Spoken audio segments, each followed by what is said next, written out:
Hello and welcome, Cardinal fans, to the Final Four interview today with the women's varsity head coach, Coach O. Coach, thank you for joining me. And I'm also joined by my WCN associates, Finn Larsh and Max Cox. Now let's get into it, Coach. Huge win over Orange Beach in the Elite Eight, and also the fourth win this season, 4-0 on the Makos this year. That was a nail-biter overtime win. Could you break down that game for us and what it took to pull out a win right there? Yeah, it was like a boxing match. You said it 4 times. They know what we were going to do. We knew what they were going to do. And it kind of came down to, like, who was going to make the plays and how much heart you had, because every possession was contested throughout the whole game. I don't think that anyone had but a 2 or 4 point lead. We were lucky to get it to overtime and kind of pull away. Yeah, absolutely. Now, my question, of course, in that overtime win, really big game, gets us into the Final Four. You can't really teach how to play under pressure. How do you think they ended up coming out of this one in overtime in the Elite Eight?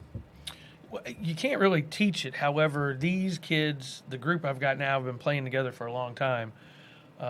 Throughout the spring when it's like AAU basketball, and they've been in championship games. They've been in, quote-unquote, Final Four games, getting to those championships. So they've tasted it. Now, not at maybe the level of playing at a big coliseum, but they have an idea what it takes, and they managed to pull it out. Yeah. Next question for me, Coach. I know your faith is very strong and very important to you, and I've seen this firsthand for myself. I sit next to you all the time at St. Lawrence. But how has your faith been important to you throughout the season and the team? Oh, yeah. I mean, of course, other than, praying every practice, every game, and Caroline Callahan always says, Mother Mercy, pray for us, and then we all say something back. But it's the underlying, thread of our team or our school that God's number one, and we're not able to do all of this without Him blessing us with talents and gifts to perform the way He wants us to perform, and that's sort of what I feel like we're doing all the time. We're playing really for Him, based on what He's given us. Absolutely, you can definitely tell on game nights. Now, Coach, on to the Final Four. Congratulations once again. That's a huge accomplishment, especially for being such a young school as we are. Now we're on to Good Hope. 27-5 on the year, ranked 5th in the state, 2nd in 4A. They also average about 60 points a game, which is probably the most we've seen out of any team. And as you mentioned earlier, they are the 4A defending state championships for women basketball. So definitely one of the best teams y'all played this season. What is our game plan for Good Hope and stopping them? To make it as easy as possible, I'll tell you, we want to stop them from scoring, and we want to score more. But really, it's going to take a team effort. They've got kids that can shoot it. They've got a decent post player. They make all their free throws. They don't turn it over much, and then they guard you. They don't let you get to the basket. They're going to make you take tough shots. So our goal is to, on the defensive end, again, make them take tough shots. Don't give them anything easy. And offensively, we want to create movement. We want to put them in difficult situations to guard and hopefully take advantage of those situations. Yeah, and especially when you have, as good as playmakers as anybody on your team. What is the game plan if, as we've seen Orange Beach do, they double-team Samantha, and they also double-team Caroline down in the paint, leaving a couple players open. Are we looking to get more open shots on the perimeter and kind of in the mid-range area if they do leave people open?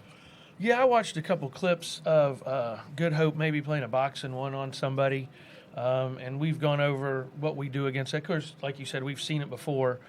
So then it comes down to, Allie Barenko and Mary Grace Stroud and Maddie Northcutt and Harper Marston to give us a little offense because they're more than capable of it. They've got to have the confidence. I have the confidence in them. Their teammates have confidence in them.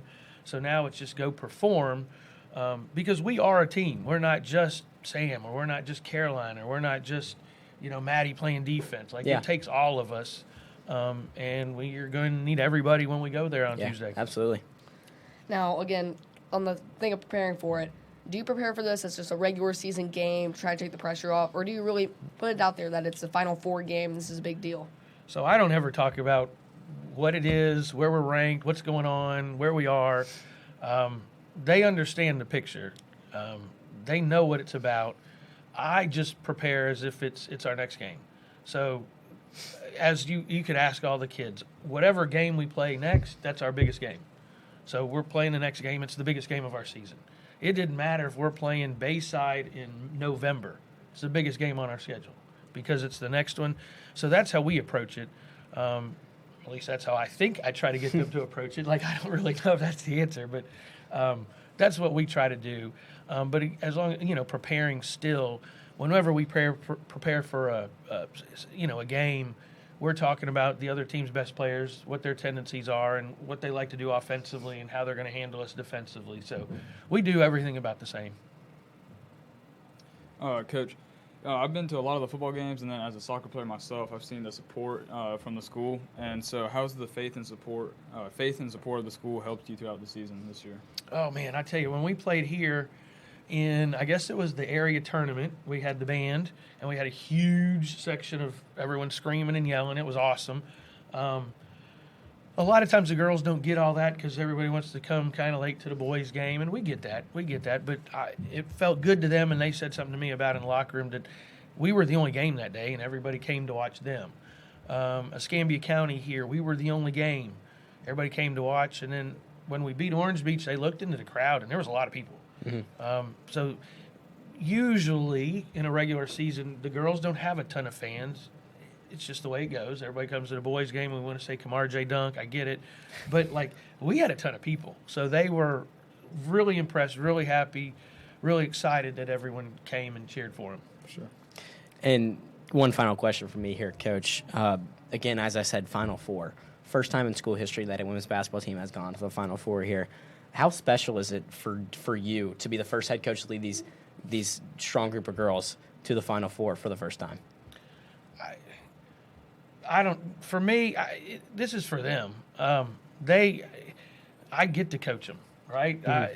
I get to coach them. I get to be with them all the time.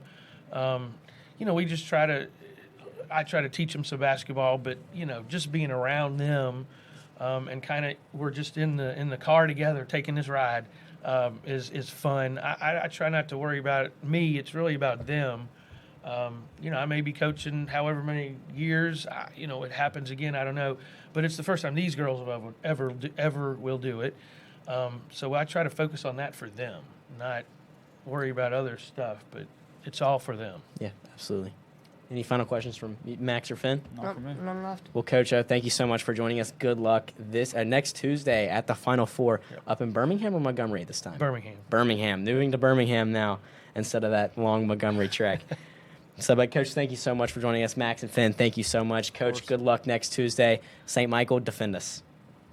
Thank y'all.